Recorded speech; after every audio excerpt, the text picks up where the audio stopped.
Alors, profondeur de champ, profondeur de champ. On a quoi sur la profondeur de champ? Des documents ou des images? De quoi? Une image. Des images, ouais. Ouais, non, on a quoi? On a ça, quoi. Fais voir. Non, pas ça, non. Arrête tes blagues, là.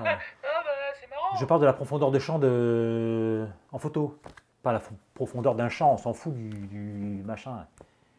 Ouais. Non, laisse tomber, c'est bon. Je vais vous expliquer la profondeur de champ. Je vais voir ce que j'ai. Non. Bon, allez. Générique.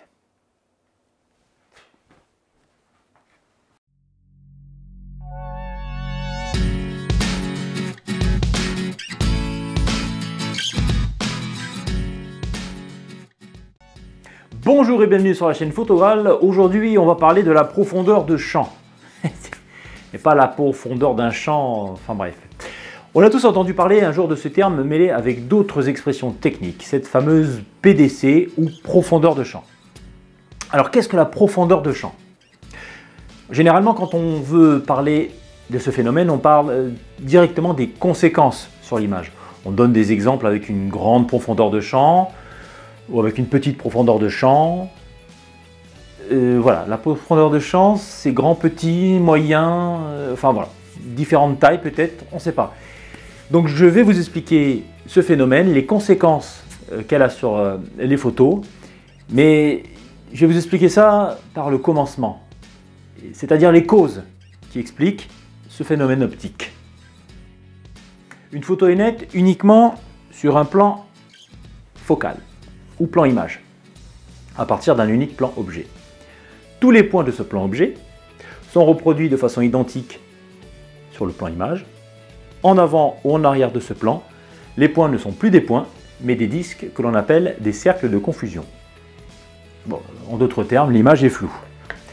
Sur ce schéma, le trait noir correspond à un objet situé à l'infini, qui se focalise sur le foyer théorique propre de l'objectif. Et le trait en pointillé orange, le foyer d'un objet proche. Cet objet proche a son plan image plus en arrière du foyer théorique en raison des rayons divergents qu'il émet. La mise au point est faite sur cet objet proche, mais nous voyons que l'objet à l'infini se projette sur le plan focal sous forme d'un disque flou, que l'on appelle cercle de confusion. Mais comment déterminer le flou? À partir de quels critères peut-on dire qu'un détail est flou? Par rapport à notre œil, notre vision réelle de l'objet? Vous allez me dire, oui, je le voyais net et sur la photo c'est flou. C'est pas si simple que ça. Notre rétine a une grande tolérance au manque de netteté, en raison d'une sélectivité insuffisante. Je m'explique. L'œil considère un détail net si ce détail ne dépasse pas 1/10 de millimètre sur l'image à une distance de 30 cm, en moyenne. Tant que les cercles de confusion ne dépassent pas 1/10 de millimètre, l'œil les considère encore comme nets à cause de cette fameuse tolérance de netteté. Quand on regarde une image, on a l'impression d'une zone de netteté, même petite, plutôt qu'un plan, comme en macro. La zone objet qui est considérée comme nette, qui se trouve en avant et en arrière du plan objet, s'appelle la profondeur de champ. L'espace de netteté sur le plan image s'appelle profondeur de foyer.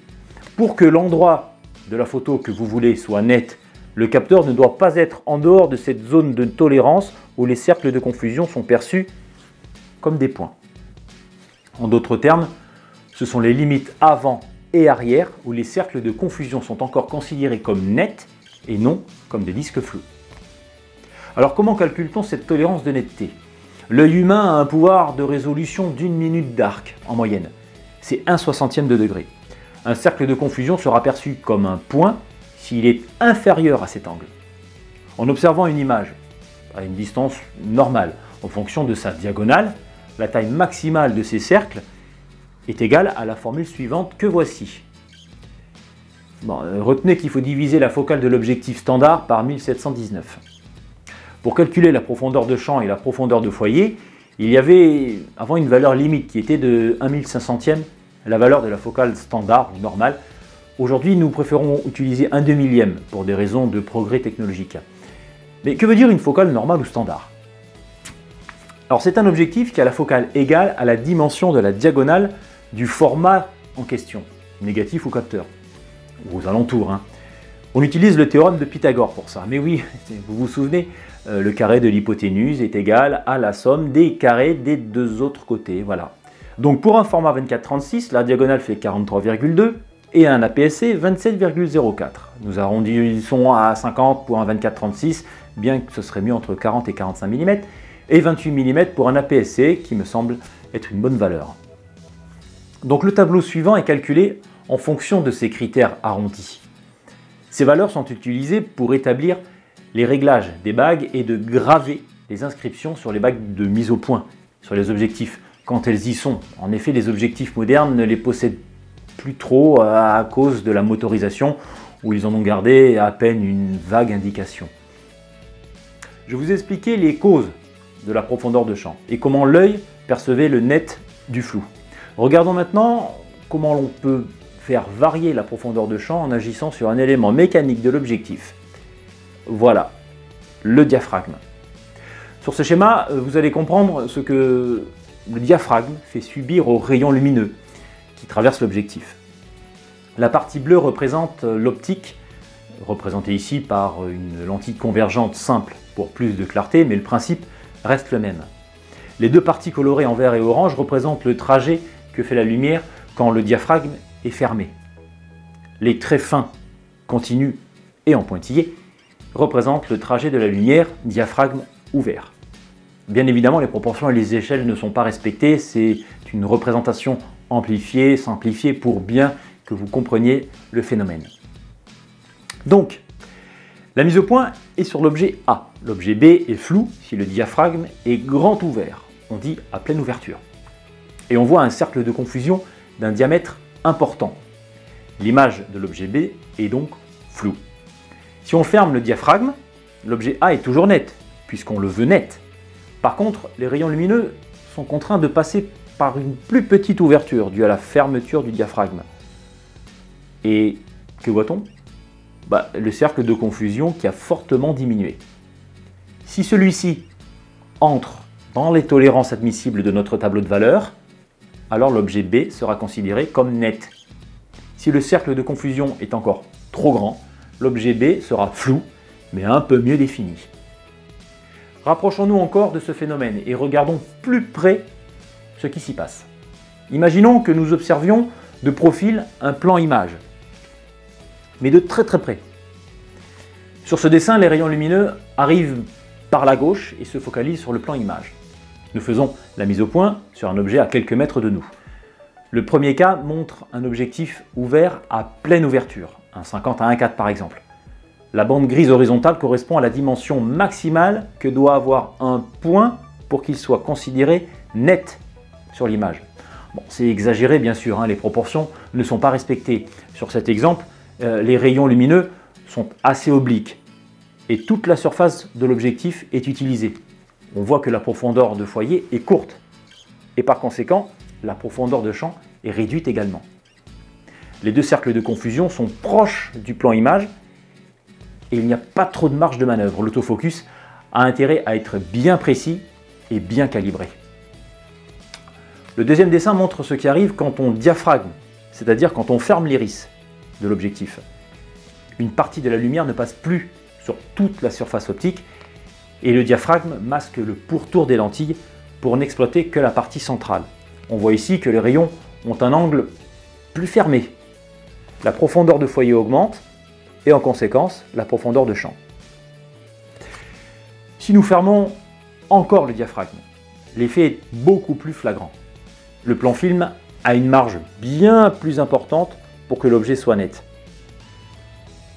En conclusion, plus vous diaphragmez, plus les cercles de confusion s'éloignent de part et d'autre du plan image, votre profondeur de foyer augmente et en conséquence, la profondeur de champ, en avant et en arrière de l'objet. Attention quand même à ne pas trop fermer le diaphragme, sinon un autre phénomène optique naturel va apparaître, la diffraction. C'est une dispersion de la lumière qui forme un voile diffus, rend les photos fades et floues. La profondeur de champ peut être influencée par d'autres facteurs, la distance focale et la distance de prise de vue. la distance focale est marquée sur les objectifs. Plus le chiffre est petit, plus l'objectif a une focale courte. Un 28 ou un 24 sont des focales courtes. Les focales standards sont des objectifs à focale fixe ou variable allant de 35 mm à 55 mm. Un 100, 200 ou même un 300 mm, 400 voire 600 sont des focales très longues.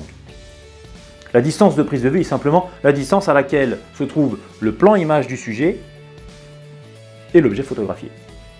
Ces deux critères sont des éléments déterminants dans la gestion de la profondeur de champ et la pratique de la photo. Le rendu que l'on veut obtenir va nous imposer de faire des choix techniques logiques. Prenons le premier critère, la distance focale. Sur ce schéma, les deux points A et B ne sont pas à la même distance et la mise au point est faite sur le point A. Nous voyons qu'avec une longue distance focale, le cercle de confusion est plus gros qu'avec une courte distance focale. L'objet étant à la même distance, il est plus gros qu'avec une courte distance focale. Le schéma du bas. On pourrait faire le parallèle avec un 50 mm et un 100 mm, ou un 28 et un 85, ou même à l'extrême un 24 et un 300 mm. Bien sûr, il faut que les objectifs aient la même ouverture relative, c'est-à-dire que leur diaphragme soit ouvert au même chiffre, par exemple 4 ou 5, 6. Toutes les distances focales courtes auront une plus grande profondeur de champ que les focales longues. Un bel exemple avec les caméras sportives. Elles ont un angle de champ très ouvert, plus de 100 degrés parfois, et leur objectif a une focale très courte. Et vous n'avez pas besoin de faire la mise au point. Toute l'image est nette, donc la profondeur de champ est très étendue. Le deuxième critère, la distance de prise de vue. Sur cet autre schéma, la mise au point est toujours sur le sujet A. En haut, l'objet est loin et en bas, l'objet s'est rapproché. On voit que le cercle de confusion est plus grand quand l'objet est proche. Plus l'objet est proche, plus la profondeur de champ sera faible. C'est lié au rapport de reproduction. Plus le sujet est proche, plus les détails grossissent et avec eux les cercles de confusion. Regardez la macro. La marge de mise au point sur la profondeur de foyer est très réduite, donc la profondeur de champ avec. Les lois optiques sont comme ça et on n'y peut rien. La profondeur de champ a un rapport très étroit avec un autre terme optique, qui est la distance hyperfocale. Et c'est quoi la distance hyperfocale? C'est très simple. Lorsque vous faites la mise au point à l'infini, le tirage de l'appareil est égal à la distance focale primaire, qui est marquée dessus, de l'objectif.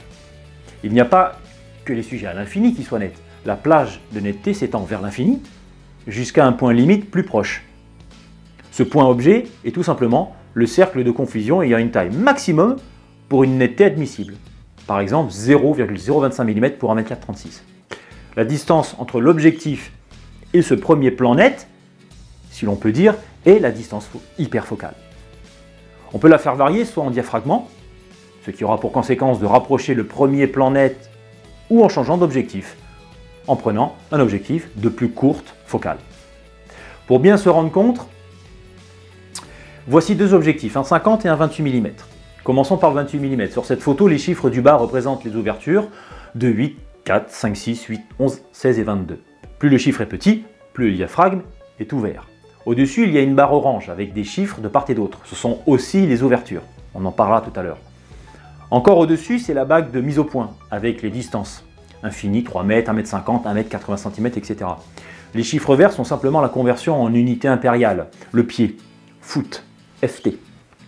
Sur cette image, j'ai réglé l'objectif sur un sujet à 1 m 50 que je veux net. Mais je veux aussi que l'infini soit net. À quel diaphragme dois-je faire la photo? Eh bien, je regarde le chiffre à droite de la petite barre orange qui est en face de l'infini. Et c'est le chiffre 16. Je devrais régler mon diaphragme sur 16. Pour savoir la distance minimale à laquelle la photo sera nette, il faut regarder le chiffre 16 à gauche, qui est en face du 0,8. Mon image sera nette à partir de 80 cm de mon plan image jusqu'à l'infini. Si l'on prend un 50 mm avec les mêmes réglages, nous voyons que la distance hyperfocale change. Là, l'image ne sera nette qu'à partir de 2,50 m jusqu'à l'infini. Voilà la preuve que la focale influe sur la profondeur de champ.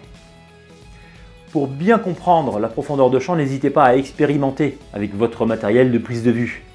Faites des photos, testez différentes ouvertures, différentes focales. Même avec un même objectif, en 28 mm par exemple, on peut faire un portrait et on peut photographier des paysages.